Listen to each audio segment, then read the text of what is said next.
Hey guys আসসালামু আলাইকুম সবাই কেমন আছেন। আজকে আমি রান্না করব কোরবানির মাংস। তো অবশ্য আমার ভিডিওটা আরও আগে দেওয়ার ছিল কিন্তু আমি দিতে পারি নাই।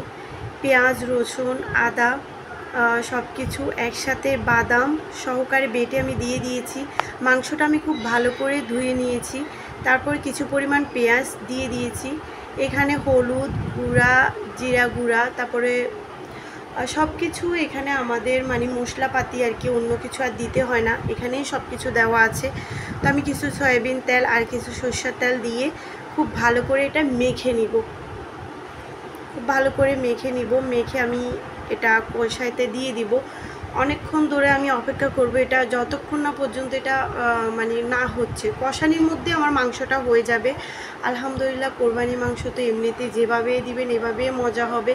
এটাতে একটা আল্লাহর একটা রহমত আছে। ছোটোবেলা আমার আম্মুরা এভাবেই রান্না করতো, আর এখন আমাদের সংসার হয়ে গেছে, বিয়ে হয়ে গেছে, তো আলহামদুলিল্লাহ নিজেরাও রান্না করতেছি। আসলে রান্না না সবাই জানে, এটা দেখাতে হয় না। অনেকে হয়তো ভিডিওতে এসে এগুলো বলবে। যাই হোক, আমি ভালো লাগে তাই আমি এভাবে করে ভিডিও করি। আমি আমার মতো করে ভিডিও করি। প্লিজ যাদের ভালো লাগবে দেখবেন, আর যাদের ভালো লাগবে না তারাও দেখবেন, দেখতে হবে আমার ভিডিও। তো আমি মাংসটা খুব ভালো করে কষিয়ে নেব। কষানির মধ্যে আমার মাংসটা হয়ে যাবে। দেখেন কত সুন্দর লাগতেছে কালারটা। তো আমি আরেকটা পাশে হচ্ছে যে গরম পানি দিয়েছি। আমি মোট কথা এখানে ঠান্ডা পানি ইউজ করব না। আমার মাংসটা কিন্তু গলে গেছে। আমি একটু করে মানে লেবু দিয়েছি। লেবুর রসটা দিলে আমার কাছে ভালো লাগে। জানি না, হয়তো অনেক আপুরাই দেয়, আমার কাছে ভালো লাগে দিতে, তাই আমি দিলাম। তো এটা আমি আবার নেড়ে ছেড়ে দিলাম। যেহেতু এক হাতে ফোন ধরতেছে আর এক হাতে নাড়তে হচ্ছে, তাই রেখে রেখে করতে হচ্ছে।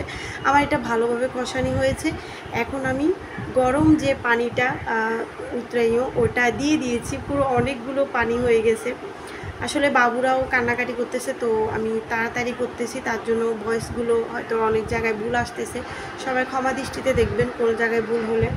তো এই যে আমার মাংসটা খুব সুন্দর করে হয়ে যাক, ততক্ষণ আমি বাসার অন্য কাজগুলোও সেরে নিচ্ছি। এর মাঝে কিছুক্ষণ পর পর এসে আমি নেড়ে দিব, কারণ তো তলাতে লেগে যেতে পারে। তো এই যে দেখেন আমি সুন্দর করে মাংসটা বসিয়ে দিয়েছি। এত সুন্দর হয়েছে, এত সুন্দর একটা স্মাইল। কোরবানির মাংসর মধ্যে আল্লাহর একটা রহমত আছে, তাই না?